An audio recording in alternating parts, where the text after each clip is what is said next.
اللہ کے حکم پر چلنا اطاعت، اللہ کے حکم کو توڑنے سے بچنا تقوی، بات تو ایک ہی ہو گئی۔ اور آخری اصطلاح کیا ہے؟ عبادت۔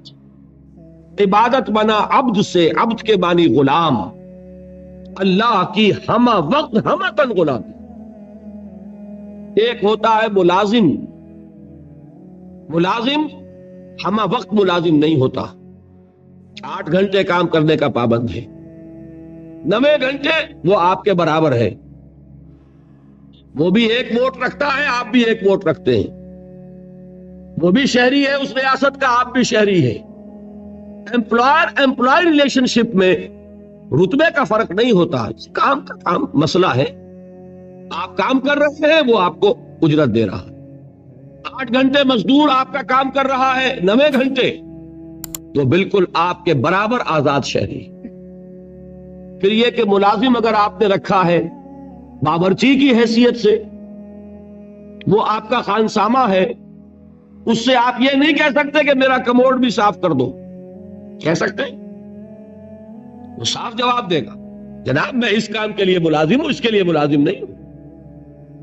لیکن جو غلام ہوتا تھا عبد، وہ ہمہ وقت غلام، ہمہ تن غلام، جو حکم دیا جائے ماننے پہ مجبور، کسی وقت انکار نہیں، کسی کام سے انکار نہیں، وہ غلام جو مملوک تھا، آقا کی ملکیت تھا، اس کو عبد کہتے تھے، اس سے لفظ عبادت بنا۔ یا ایھا الناس اعبدوا ربکم، اے لوگوں اپنے رب کی بندگی اور عبادت اختیار کرو۔ اور فرمایا قرآن مجید میں وما خلقت الجن والانس الا لیعبدون، میں نے تو انسانوں اور جنوں کو پیدا ہی اس لیے کیا ہے کہ میری عبادت کریں۔ یہ تو غرض تخلیق ہے، غایت وجود ہے۔ اسی کو کہا شیخ سعدی نے ترجمانی کرتے ہوئے، زندگی آمد برائے بندگی، زندگی بے بندگی شرمندگی۔ زندگی تو اللہ نے دی ہمیں اس لیے۔ اب 4 الفاظ نوٹ کیے آپ نے، اسلام، اطاعت، تقوی، عبادت، صحیح ہے؟ ان میں 19-20 کا فرق ہے۔ اسلام کے معنی to surrender, to submit, to give up resistance, مخالفت چھوڑ دینا، ہتھیار رکھ دینا، گردن نہادن، سپردن، اپنے آپ کو حوالے کر دینا، یہ سب کیا ہے؟ اسلام۔ اطاعت اللہ کی اور اس کے رسول کی دلی آمادگی سے اس کا کہنا ماننا۔ تقوی اللہ کے کسی حکم کو نہ توڑنا، بچنا اس سے کہ اللہ کے کسی حکم کی خلاف ورزی ہو جائے۔ اور عبادت ہمہ تن، ہمہ وجوہ، ہمہ وقت اللہ کا بندہ بن جانا، یہ ہے پہلی چھت۔ اس میں ایک نوٹ ہے آف کوشن۔ ہمارا جو باتیں میں نے اب تک کہی ہیں، اس میں کوئی چیز نئی نہیں ہے، آپ سب جانتے ہیں، ایک بچہ جانتا ہے۔ لیکن ایک بات ہمارے ذہنوں سے نکل گئی اور اس نے سارا فطور پیدا کر دیا، وہ یہ کہ ہم یہ بھول گئے کہ یہ بندگی، یہ اسلام، یہ عبادت، یہ اطاعت جزوی نہیں ہو سکتی، کلی ہوگی۔ یہ نہیں کہ اللہ کے کچھ احکام قبول اور کچھ رد، کچھ سر پر، سر آنکھوں پر اور کچھ پاؤں تلے۔ یہ اگر ہوگا تو اس کے معنی کیا ہے؟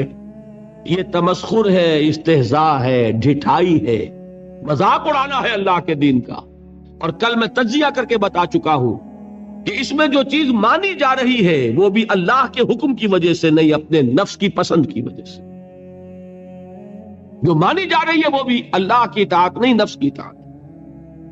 اور میں وہ آیت سنا چکا، افتؤمنون ببعض الکتاب وتکفرون ببعض، کیا تم ہماری کتاب اور شریعت کے ایک حصے کو مانتے اور ایک کو نہیں مانتے؟ سود کس نے حرام کیا؟ اللہ نے۔ سور کس نے حرام کیا؟ اللہ نے۔ شراب کس نے حرام کی؟ اللہ نے۔ بڑا دیندار بنا پھرتا ہے، شراب تو نہیں پیتا، سور نہیں کھاتا، سود کھاتا ہے۔ بتائیے کوئی منطقی اس کے لیے دلیل؟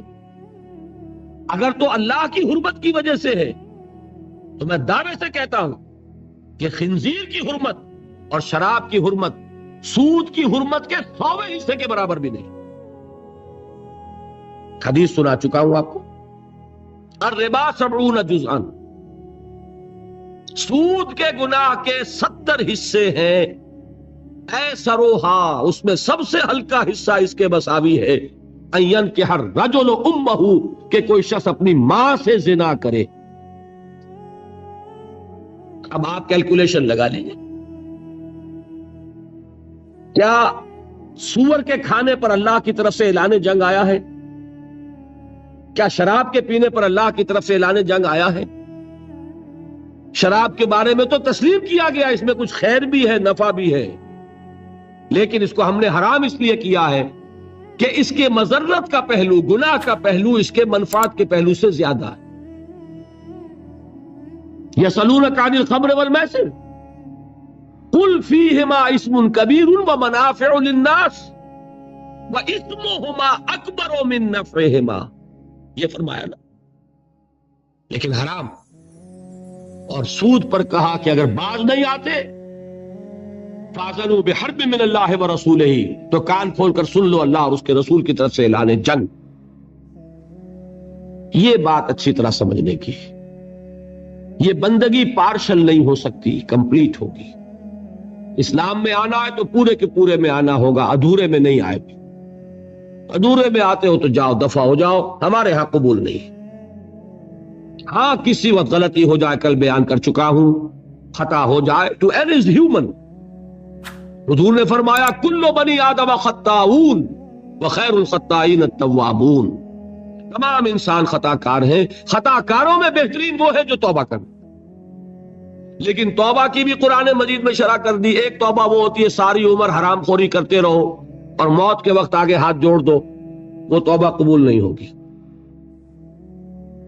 ایک توبہ وہ ہے کہ خطا ہو گئی فوراً رجوع کیا، اے اللہ مجھ سے غلطی ہوئی، پروردگار معاف فرما، کرتا ہوں کہ آئندہ نہیں کروں گا. اس کو اللہ نے فرمایا اس توبہ کا قبول کرنا ہم پر واجب ہے. انما التوبۃ علی اللہ للذین یعملون السوء بجہالۃ ثم یتوبون من قریب. بہرحال پہلے درجے میں یہ جان لیجئے صرف اللہ کا بندہ بن جانا، ہمتن بن جانا آسان نہیں ہے. یہی وجہ ہے علامہ اقبال نے خوبصورت اشعار کہے ہیں، چمی گویم مسلمانم بے لرزم کہ دانم مشکلات لا الہ را. میں جب یہ کہتا ہوں کہ میں مسلمان ہوں تو مجھ پر کپ کپی طاری ہوتی ہے کہ مجھے معلوم ہے کہ لا الہ الا اللہ کہہ دینا بہت آسان ہے، اس پر پورا اترنا بہت مشکل. یہ شہادت گاہ الفت میں قدم رکھنا ہے اور لوگ آسان سمجھتے ہیں مسلمان ہونا. یہ اشعار تو یاد ہوں گے. دیکھیے یہ پہلی منزل بنی ابھی، اور پہلی منزل ہی اتنی کٹھن ہے. البتہ اس کی کٹھنائی کو اللہ نے آسان کیا. 4 ایسے عمل ہمیں عطا فرما دیے کہ اگر ان کی پابندی کریں گے تو آسان ہو جائے گا اللہ کی بندگی کرنا. نماز اس لیے تاکہ یاد رہے کہ ہم نے اللہ سے یہ عہد کیا ہے. 5 مرتبہ اپنے کاموں سے نکلو، کہیں غفلت طاری نہ ہو جائے. آؤ اپنے عہد کو تازہ کرو. ایاک نعبد و ایاک نستعین، پروردگار میں عہد کرتا ہوں، تیری ہی بندگی کرتا ہوں اور کروں گا، اور تجھ ہی سے مدد چاہتا ہوں اور چاہوں. حفیظ جالندری کا ایک بڑا پیارا شعر ہے، سجدے میں گر کر آدمی کیا کرتا ہے. بڑا پیارا شعر ہے. سرکشی نے کر دیے دھندلے نقوش بندگی، آؤ سجدے میں گریں لوہے جبیں تازہ کریں. ہمارے تو ماتھے پہ لکھا ہونا چاہیے کہ یہ بندہ ہے، اللہ کا بندہ.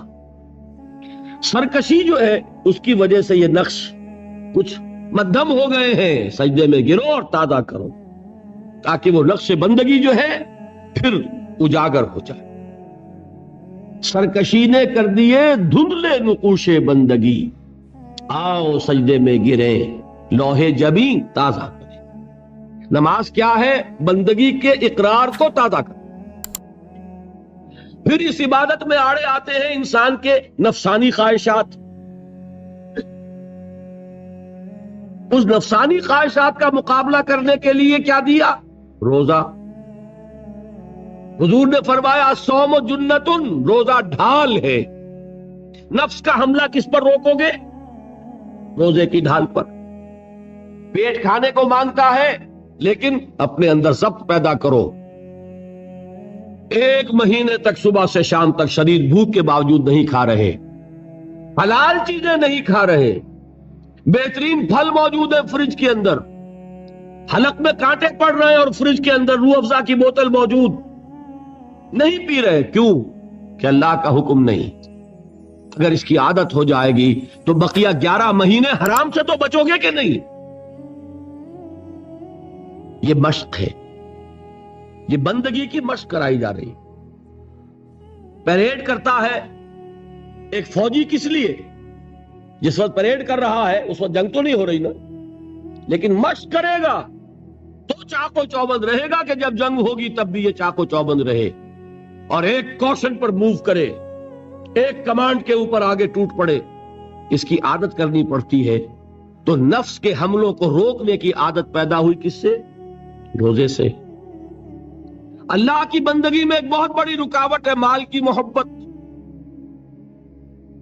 مال محبوب ہے، یہ تو میں آپ کو اقسام شرک میں بتاؤں گا۔ زر پرستی بھی شرک ہے جسے کوئی نہیں جانتا، قبر پرستی کو تو جانتے ہیں شرک ہے اور ہے، زر پرستی بھی شرک ہے یہ کسی کو پتا نہیں، اور نفس پرستی بھی شرک ہے یہ کسی کو پتا نہیں۔ یہ تو وہ موضوع آئے گا اب انشاءاللہ، لیکن ذہن میں رکھیے سب سے بڑی دل کے اندر جو نجاست ہے وہ حب مال کی ہے، مال کی محبت۔ اس کو کھرچنے کے لیے کیا چیز عطا فرمائی؟ زکوٰۃ۔ مال نکالو، اور یہ ساری برکات جمع کر دی کس میں؟ حج میں۔ نماز کی برکت بھی ہے، اس میں طواف ہو رہا ہے، شاعر الہی ہے، اور پھر اس میں مال بھی خرچ ہو رہا ہے، وہ زکوٰۃ کی برکت آ گئی۔ احرام کی پابندیوں میں روزے سے مشابہت ہے، روزے میں تعلق زن و شو نہیں ہے نا، اور احرام میں نہیں ہے۔ تمام برکات کو جمع کیا ہے حج میں۔ یہ عبادات کس لیے دی گئی؟ یہ ٹریننگ کورس ہے ایک بندہ مسلم کا، بندہ مومن کا، کہ اسے اللہ کی ہمہ بندگی کی عادت پیدا ہو، صلاحیت پیدا ہو جائے، وہ واقعتاً اللہ کے احکام پر چلنے کے قابل ہو جائے، اس میں تقوی پیدا ہو جائے۔ یا ایھا الذین آمنوا کتب علیکم الصیام کما کتب علی الذین من قبلکم لعلکم تتقون۔ اہل ایمان تم پر روزے فرض کیے گئے جیسے کہ تم سے پہلی امتوں پہ فرض کیے گئے تھے، تاکہ تمہارے اندر تقوی پیدا ہو۔ تو یہ جان لیجئے یہ 4 ستون اور یہ چھت۔ ایک بات میں ذرا عرض کر دوں، برا نہ مانیے، اگر کسی جگہ 4 ستون کھڑے ہوں اور اوپر چھت ہونا تو آپ کیا کہیں گے؟ پاگل پن ہے، یہ ستون کاہے کے لیے کھڑے کی؟ ستون بامانی تبھی ہے جب چھت سپورٹ کر رہا ہو، ورنہ وہ یادگار تو ہو سکتی ہے کوئی، باقی اس کی کوئی افادیت نہیں۔ بالکل یہی حال ہے ان لوگوں کا جنہوں نے صرف نماز، روزہ، حج، زکوٰۃ کو پکڑا ہوا ہے اور اللہ کے حلال و حرام سے آزاد۔ وہ پوری بندگی ان کے سامنے ہی نہیں، پوری زندگی میں اللہ کی غلامی یہ پیش نظر ہی نہیں۔ نماز، روزہ، حج، زکوٰۃ یہ کر لیا اور دین کے تقاضے گویا کہ پورے ہو گئے، جو بھی ہم سے دین کا مطالبہ تھا ہم نے ادا کر دیا۔ اس کی مثال یہی ہے کہ 4 ستون ہے، چھت نہیں۔ اس کا وائسی ورثہ بھی ہے، چھت ہو ہی نہیں سکتی جب تک ستون نہ ہو، لہذا وہ اللہ کی بندگی ہمتن نہیں ہو سکے گی اگر یہ ستون ہی تم نے قائم نہیں کی۔ کوئی شخص بنا پھرتا ہو اللہ کا بڑا ہی عاشق اور رسول کا بہت ہی محبت کرنے والا اور نماز پڑھتا نہ ہو تو ہے فریبی کہ نہیں؟ دھوکے باز ہے کہ نہیں؟ یہ چھت کا دعویٰ کر رہا ہے بغیر ستون کے، اور وہ ستون لیے بیٹھا ہے بغیر چھت کے۔ دونوں شکلیں یکساں غلط۔ یہ تو در حقیقت عمارت کا تصور ہی تب بنے گا ستون ہو، نماز ہو، روزہ ہو، جسے اس حدیث میں حضور نے فرمایا عمود ہے، یہ فلا ادلک یا معاذ براس ھذا الامر وعمودہ وذروۃ السنام منہ، یہ عمود ہے، یہ ستون ہے، یہ ارکان ہے، رکن کہتے ہی ستون کو ہے۔ ان ستونوں پر پہلی چھت آئی، وہ پہلی چھت کاہے کی ہے؟ اسلام کی، عبادت کی، تقوی کی، اطاعت کی، جو ہمتن ہوگی، جو ہمہ وقت ہوگی، ہمہ وجوہ ہوگی۔ یہاں تک تو بات کل بھی کچھ آ گئی تھی، اب اگلے پر آئیے۔ دوسری چھت کون سی ہے؟ وہ ہے دعوت، تبلیغ، امر بالمعروف نہی عن المنکر، تواصی بالحق، شہادت حق۔ اس کے لیے بے شمار اصطلاحات ہیں۔ قرآن مجید چونکہ آپ کو میں پہلے دن بتا چکا ہوں، عربی فصاحت، بلاغت، ادبیت کی معراج ہے، اور ادبیت کا ایک تقاضا یہ بھی ہوتا ہے کہ الفاظ بدل بدل کر لائے جائیں، ورنہ مونوٹنی پیدا ہو جاتی ہے، جی اکتاتا ہے۔ میر کا ایک مصرع ہے کہ ایک پھول کا مضمون ہو تو 100 رنگ سے باندھوں، دعویٰ کر رہے ہیں ایک پھول کا مضمون ہو تو 100 رنگ سے باندھوں، یہ اپنی فصاحت اور بلاغت اور طلاقت لسانی کا اظہار کر رہے ہیں۔ قرآن مجید کے اندر بھی آپ کو یہ حسن ملے گا بتمام و کمال، ایک ہی بات کے لیے کئی اصطلاحات۔ اچھا یہ کہ 19-20 کا فرق ضرور ہوگا ان میں، یہ نہیں کہ بالکل ایک ہو، لیکن بہت قریب قریب۔ میں نے بتایا اسلام، اطاعت، تقوی، عبادت تقریباً ایک مفہوم ہے، لیکن تھوڑا تھوڑا فرق ہے۔ اسی طریقے سے دوسری چھت جو ہے عمل صالح کی دوسری منزل، اس کے لیے الفاظ کیا ہے؟ دعوت، تبلیغ، نصیحت، وعظ، تلقین، تعلیم، انذار، تبشیر، تذکیر، امر بالمعروف نہی عن المنکر، اور سب سے جامع اصطلاح شہادت علی الناس۔ بات سمجھ میں آئی؟ تعلیم میں کیا ہوتا ہے؟ کوئی بات آپ کسی کو سکھا رہے ہیں، ہمارے تبلیغی بھائی ہوتے ہیں، بھائی تعلیم ہو رہی ہے، تعلیم کائے کے لیے ہوتی ہے؟ وہ بھی تبلیغ کی ایک شکل ہے نا، کوئی کتاب لے کر بیٹھ کر پڑھ رہے ہیں، درس کائے کے لیے ہے، یہ بھی تبلیغ ہے۔ تقریر جو میں کر رہا ہوں یہ کیا ہے؟ یہ تبلیغ ہے۔ اور وصیت، نصیحت، وعظ، یہ کیا ہے؟ یہ بھی کسی کو کوئی بات سمجھانی ہے، آمادہ کرنا ہے۔ امر بالمعروف، نیکی کا حکم دینا، نہی عن المنکر، اور بدی سے روکنا، یہ کیا ہے؟ یہ بھی دعوت و تبلیغ ہے۔ تذکیر کے معنی نصیحت، فذکر بالقرآن من یخاف وعید۔ تبشیر کے معنی بشارت، یعنی پیٹھ ٹھوکنا کہ اگر سیدھے راستے پر آؤ گے اللہ تعالیٰ تمہارے لیے تمہیں اجر و ثواب سے نوازے گا۔ انذار کے معنی خبردار کرنا، میں نے وہ آیات آپ کو سنائی تھی، وما ارسلناک الا مبشرا ونذیرا، اے نبی ہم نے نہیں بھیجا ہے آپ کو مگر بشیر اور نذیر بنا کر، خبردار کرنے والے اور بشارت دینے والے۔ اور اس کی جامع ترین اصطلاح ہے شہادت علی الناس، لوگوں پر حجت قائم کر دیں۔ حجت کس لیے قائم کرنا؟ اس بات کو ذرا آپ اچھی طرح سمجھیے۔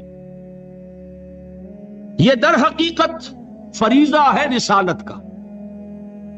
اللہ تعالیٰ رسول کیوں بھیجتا رہا؟ میں نے کل بھی الفاظ کہے تھے، یہاں نہیں دبئی میں، اس وقت پھر دوہرا رہا ہوں، معاذ اللہ بات سمجھانے کے لیے، یہ کوئی اللہ کا مشغلہ تھا؟ کیا ہابی تھی؟ ایک بہت اہم مسئلہ ہے، رسول کیوں بھیجے جاتے تھے، پھر یہ سلسلہ کیوں ختم ہو گیا؟ اور اگر رسالت کسی مقصد کے لیے تھی تو آیا وہ مقصد ختم ہو گیا؟ اور اگر وہ مقصد ختم نہیں ہوا تو رسالت ختم ہو گئی، اب وہ مقصد کیسے پورا ہوگا؟ 4 سوال ہو گئے، چاروں کا جواب ہوگا تو بات کھلے گی۔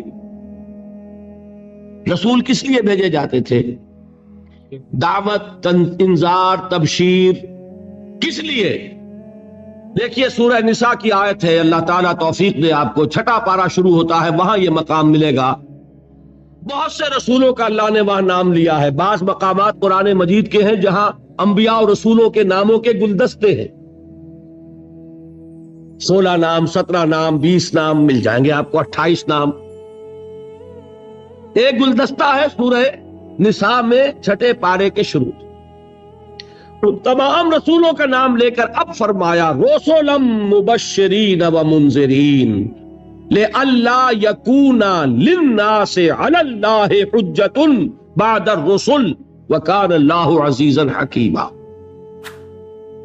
ہم نے اپنے رسولوں کو بھیجا مبشر اور نذیر بنا کر، تاکہ رسولوں کے آنے کے بعد لوگوں کے پاس اللہ کے مقابلے میں کوئی حجت باقی نہ رہ جائے. کیا معنی اس کے؟ اللہ پوچھے گا تم شراب کیوں پیتے رہے؟ اے اللہ تو نے ہمیں بتایا نہیں کہ حرام ہے. دلیل ہو جائے گی کہ نہیں؟ ہمیں بتایا ہی نہیں کہ حرام ہے. جب تک قرآن میں آیت نہیں اتری کہ آخری آیت کے حرام ہے، صحابہ پیتے رہے کہ نہیں؟ فرض کیجئے کہ جب آیت اترتی، فرض کیجئے کہ حضور کسی مصلحت کی وجہ سے کہ یہ مشکل کام ہے، یہ حکم نہیں مان سکیں گے میرے ساتھی، اور میں نے اگر یہ حکم دیا تو بھیڑ چھڑ جائے گی، دیکھنا ان بستیوں کو تم کے ویراں ہو گئی، لہذا اس کو چھپائی لو. اگر بالفرض حضور چھپا لیتے اس حکم کو اور صحابہ شراب پیتے رہتے تو اللہ تعالیٰ کے ہاں جواب دہی کس کے ذمہ ہوتی؟ سمجھ رہے ہیں کہ نہیں؟ صحابہ بری ذمہ ہو جاتے. اے اللہ آپ کے رسول نے ہمیں بتایا ہی نہیں، تو کوئی ان کے لیے قصور رہ گیا تھا؟ سارا وبال کس پر آتا؟ معاذ اللہ ثم معاذ اللہ رسول پر.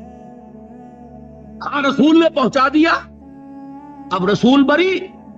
تم بتاؤ تمہیں حکم پہنچ گیا تھا کہ نہیں؟ الم یاتکم رسل منکم یتلون علیکم آیات ربکم وینذرونکم لقاء یومکم ھذا قالوا بلا. کیا تمہارے پاس ہمارے رسول نہیں آئے جو تمہیں ہماری آیات پڑھ کر سناتے رہے اور اس دن کی حاضری سے تمہیں ڈراتے رہے؟ کہیں گے اے اللہ آئے تھے. اب کوئی عذر رہ گیا؟ اور اگر نہ آئے ہوتے تو کچھ تو عذر پیش کرتے رہے، اللہ ہمارے پاس رسول نہیں آئے، ہمارے پاس تیرا کوئی پیغامبر نہیں آئے.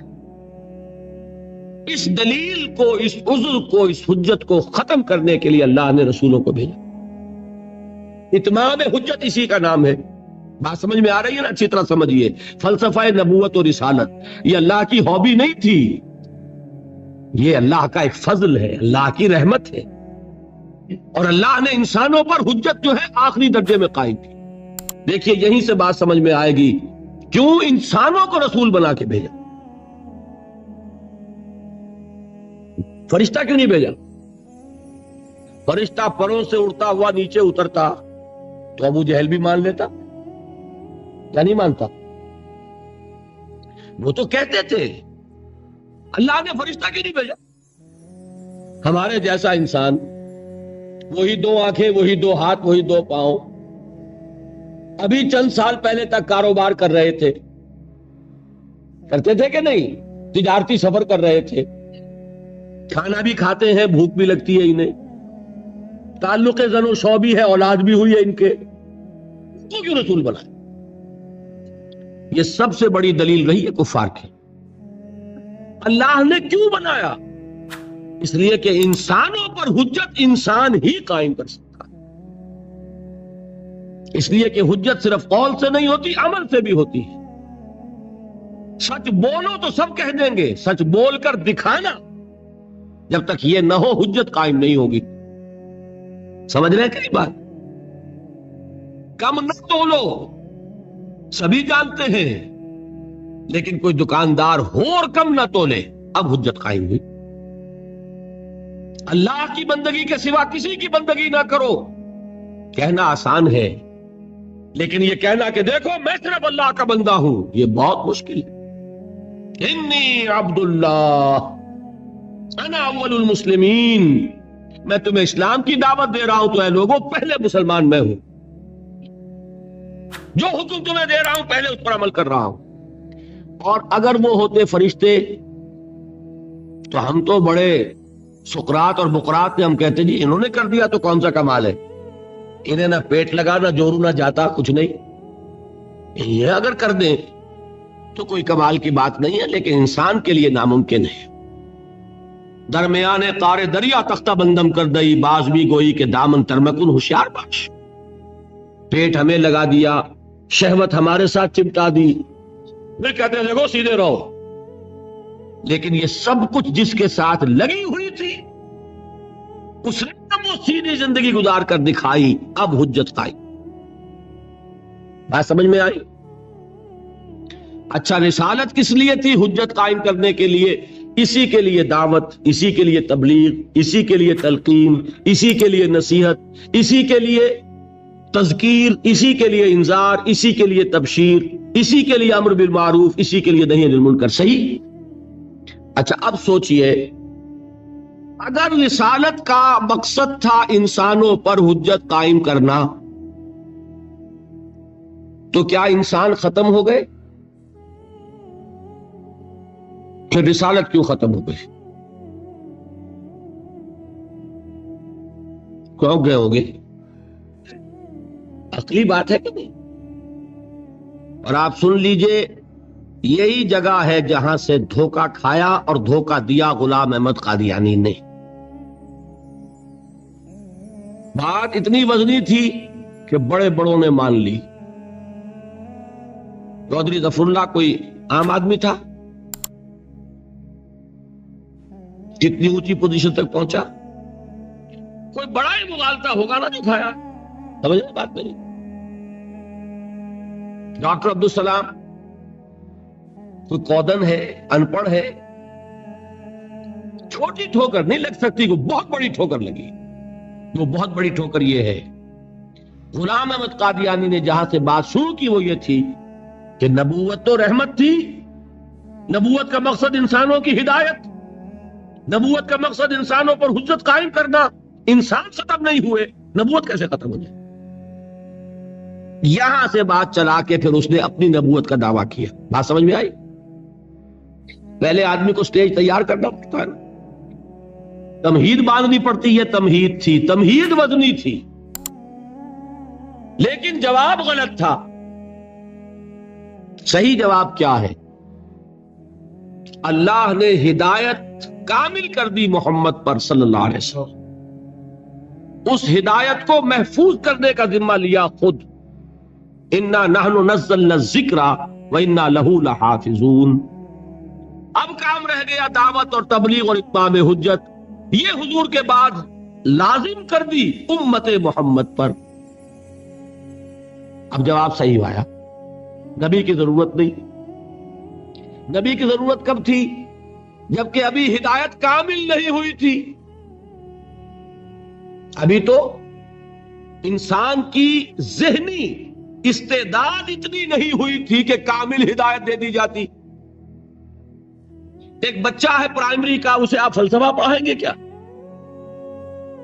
اس کو پی ایچ ڈی استاد رکھ دیجئے، کیا وہ اپنا علم اس کو منتقل کر دے گا؟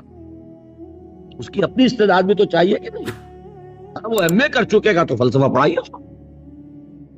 تو نوع انسانی بھی تدریجاً ارتقائی مراحل طے کر رہی تھی۔ حضرت مسیح کے الفاظ موجود ہیں انجیل میں آج بھی۔ لاسٹ سپر جو تھا، جس کے بعد ان کے کہنے کے مطابق ان کی گرفتاری عمل میں آئی، اس میں انہوں نے کہا تھا کہ مجھے تم سے، اپنے حواریین سے فرمایا تھا کہ مجھے تم سے ابھی اور بھی بہت سی باتیں کہنی تھیں، لیکن ابھی تم ان کا تحمل نہیں کر سکو گے۔ میں اپنے باپ، آسمانی باپ کے پاس جاؤں گا تاکہ اس کو بھجواؤں، وہ ہے محمد الرسول اللہ صلی اللہ علیہ وسلم، جن کی بشارت دینے کے لیے حضرت مسیح آئے۔ وَإِذْ قَالَ عِيسَىٰ لِقَوْمِهِ يَا قَوْمِ لِبَنِي إِسْرَائِيلَ يَا بَنِي إِسْرَائِيلَ إِنِّي رَسُولُ اللَّهِ إِلَيْكُمْ مُصَدِّقًا لِمَا بَيْنَ يَدَيَّ مِنَ التَّوْرَاةِ وَمُبَشِّرًا بِرَسُولٍ يَأْتِي مِن بَعْدِي اسْمُهُ أَحْمَدُ۔ معلوم یہ ہوا کہ انسان جب میچور ہو گیا ذہنی اور فکری اعتبار سے تو الہدا دے دی گئی۔ یہی وجہ ہے تورات کی حفاظت کا ذمہ اللہ نے نہیں لیا۔ سوچا کبھی آپ نے کیوں؟ کیا تورات اللہ کی کتاب نہیں تھی؟ اور اللہ اس کی حفاظت کا ذمہ لیتا تو کیا اس میں تحریف کر سکتا تھا کوئی؟ پھر کیا وجہ ہے کیوں نہیں ذمہ لیا اللہ نے؟ اور برا نہ مانیے، اگر اللہ نے قرآن کی حفاظت کا ذمہ نہ لیا ہوتا تو قرآن محفوظ رہ جاتا۔ ہم ان سے بڑھ کر تحریف کرتے، ترجموں میں ہم نے تحریفیں کی ہوئی ہیں، تفسیروں میں ہم نے تحریفیں کی ہوئی ہیں، خود بدلتے نہیں قرآن کو بدل دیتے ہیں، ہوئے کس درجہ فقیہان حرم بے توفیق۔ اسی قرآن میں ہے ابتر کے جہاں کی تعلیم، جس نے مومن کو بنایا ماہو پروی کا امیر۔ یہ سب کچھ تو ہم نے کیا کہ نہیں کیا؟ ہاں، متن کا پر ہمارا بس نہیں چلا۔ کیوں؟ اللہ نے ذمہ لیا۔ اللہ ذمہ لیتا تورات کا تو اس میں نہیں ہو سکتی تھی، انجیل میں نہیں ہو سکتی تھی۔ اب یہ ترجیح جو قرآن کو دی کیوں دی؟ اہل منطق کہتے ہیں ترجیح بلا مرجح، بغیر کسی سبب کے ترجیح دینا تو ظلم ہے۔ آپ دونوں کا حق برابر ہو، آپ کو ترجیح دے دی جائے، ظلم کہیں گے کہ نہیں؟ اس کو کوئی بنیاد ہونی چاہیے، مرجح ہونا چاہیے، ترجیح کے لیے کوئی سبب ہونا چاہیے تو ترجیح دی جا سکتی ہے۔ تو یہ ترجیح بلا مرجح نہیں ہے۔ مرجح یہ ہے تورات ابھی انٹرم پیریڈ کے لیے ہدایت نامہ تھا، انجیل ابھی درمیانی عرصے کے لیے ہدایت نامہ تھا، ابدی اور کامل ہدایت نامہ آنے والا تھا، تو ان کو پریزرو کرنے کی ضرورت کیا تھی؟ ہاں، ابدی ہدایت نامہ آیا، اس کو محفوظ کر دیا۔ اب تا قیام قیامت اس کے اندر کوئی تحریف ممکن نہیں۔ اب ہدایت کامل ہو گئی، وحی کی کھڑکی بند، اب کام کیا ہے؟ اس کو پہنچانا۔ محمد نے پہنچا دیا امت کو صلی اللہ علیہ وسلم، اب امت کی ڈیوٹی ہے تا قیام قیامت اس کو پہنچانا، ہر انسان کو پہنچانا۔ نہیں پہنچائیں گے تو انسانوں کی گمراہی کے ذمہ دار عدالت خداوندی میں مسلمان شمار۔ منطقی نتیجہ ہے کہ نہیں؟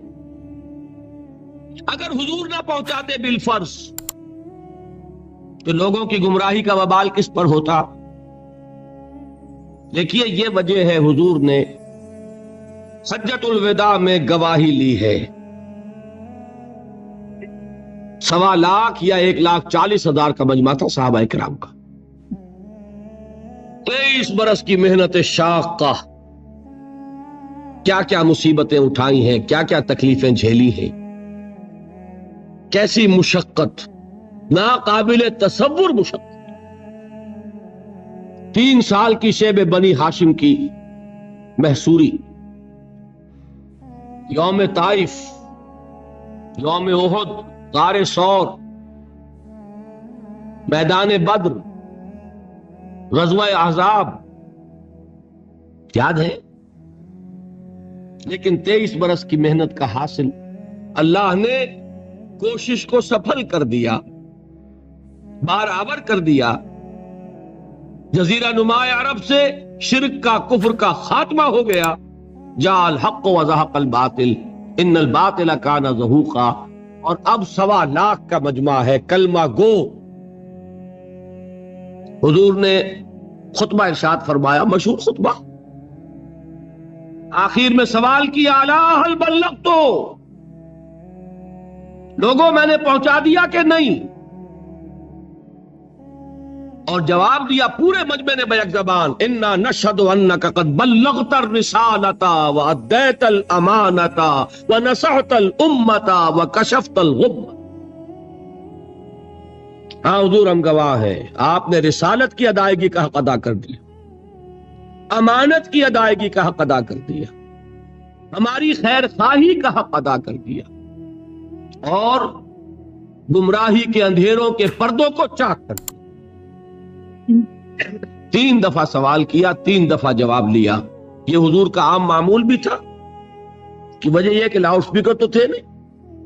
ہوتا کیا تھا؟ مجمع بیٹھا، ایک طرف داہنی طرف رخ کیا، بات کی، پھر سامنے رخ کیا، پھر وہ بات دہرائی۔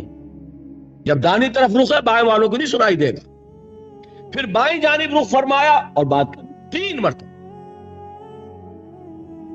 انا نشہدو انک قد بلغت الرسالۃ وادیت الامانۃ ونصحت الامۃ وکشفت الغم. اب اس کے بعد حضور نے نگاہ اٹھائی آسمان کی جانب، انگشت شہادت سے اشارہ کیا، وہ بھی 3 مرتبہ، پہلے آسمان کی طرف پھر لوگوں کی طرف. کیا الفاظ ادا فرمائے؟ اللہم اشہد، اللہم اشہد، اللہم اشہد. اے اللہ تو بھی گواہ ہے، یہ مان رہے ہیں کہ میں نے پہنچا دیا. اس کو میں کہا کرتا ہوں، انگریزی میں اس کا مفہوم آپ ادا کریں گے، سائی آف ریلیف. ایک بارے گراں تھا، ایک سبکدوشی کا احساس ہو گیا، آج وہ ذمہ داری ادا ہو گئی. انا سنلقی علیک قولا ثقیلا، اے نبی ہم آپ پر بڑی بھاری بات ڈالنے والے ہیں. وہ بھاری بوجھ آج اتر گیا. اس کے بعد آپ نے فرمایا فَلْيُبَلِّغِ الشَّاهِدُ الْغَائِبَ، اب پہنچائیں وہ جو یہاں ہیں ان کو جو یہاں نہیں. یہ بوجھ میرے کندھے سے اتر کر اب تمہارے کندھوں پر آ گیا. میں صرف تمہارے لیے رسول ہو کر نہیں آیا، میری رسالت ہے آفاقی. وَمَا أَرْسَلْنَاكَ إِلَّا كَافَّةً لِلنَّاسِ بَشِيرًا وَنَذِيرًا، اے نبی ہم نے آپ کو نہیں بھیجا ہے مگر پوری نوع انسانی کے لیے بشیر اور نذیر بنا کر. سمجھ میں آ رہا ہے؟ ابھی تک حضور نے کہاں تک بات پہنچائی؟ حق تو ادا کیا ہے اور حق قائم کر دیا اتمام حجت کے درجے میں. کس پر؟ اہل عرب پر.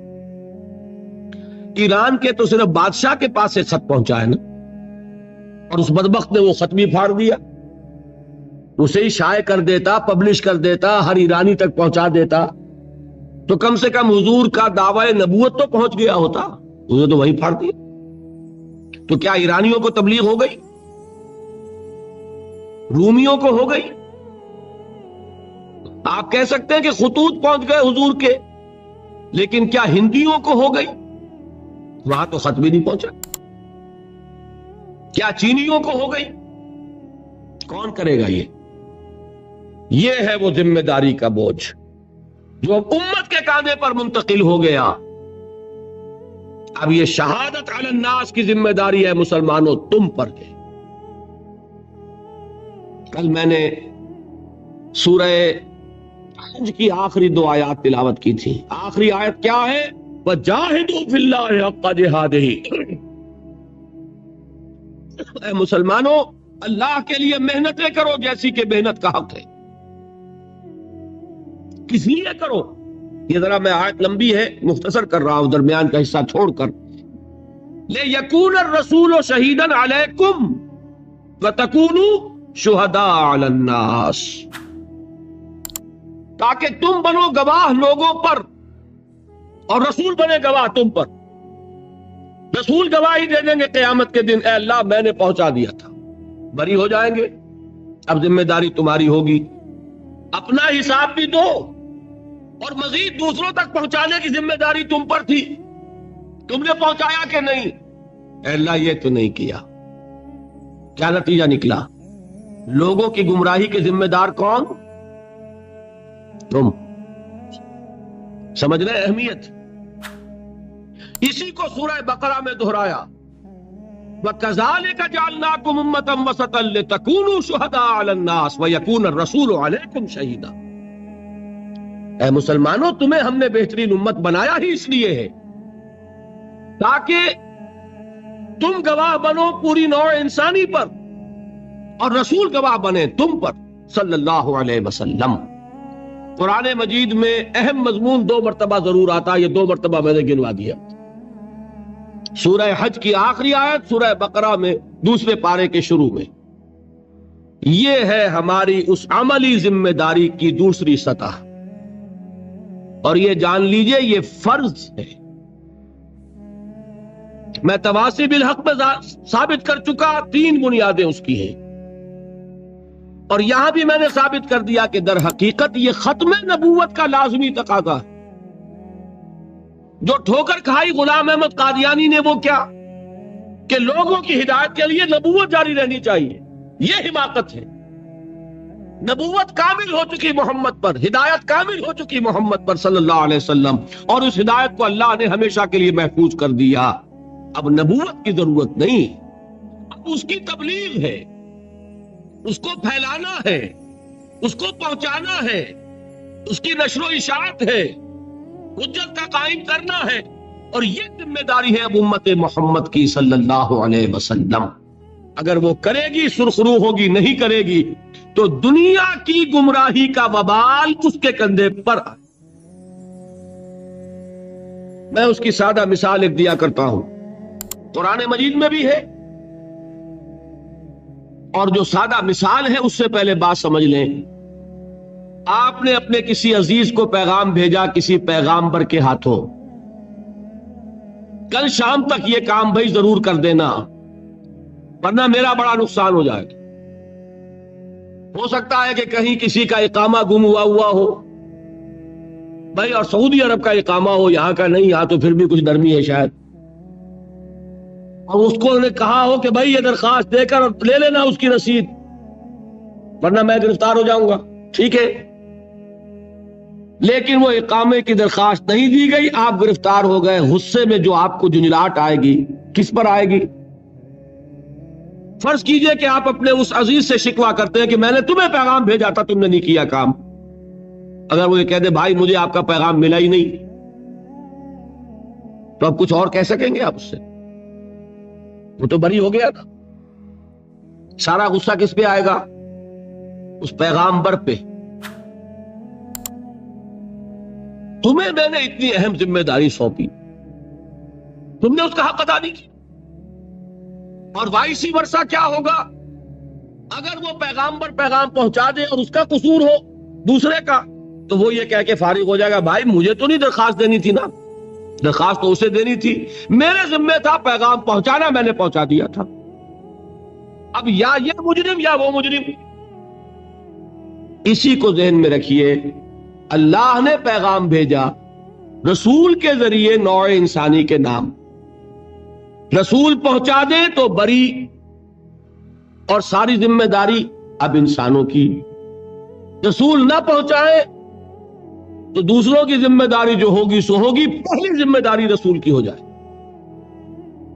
اسی وجہ سے فرمایا گیا سورہ مائدہ میں یا ایھا الرسول بلغ ما انزل الیک من ربک وان لم تفعل فما بلغت رسالتہ، اے رسول صلی اللہ علیہ وسلم پہنچا دیجئے جو کچھ کہ آپ پر نازل کیا گیا آپ کے رب کی طرف سے، اور اگر آپ نے بالفرض ایسا نہ کیا تو رسالت کا حق ادا نہیں ہوگا۔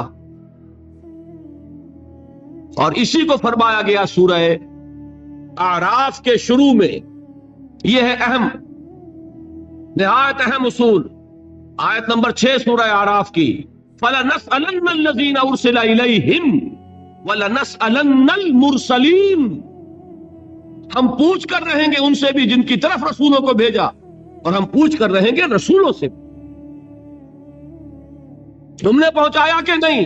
اے اللہ ہم نے پہنچا دیا، اب تم بولو جو بات تم تک پہنچی تم نے اس کے ساتھ کیا معاملہ کیا۔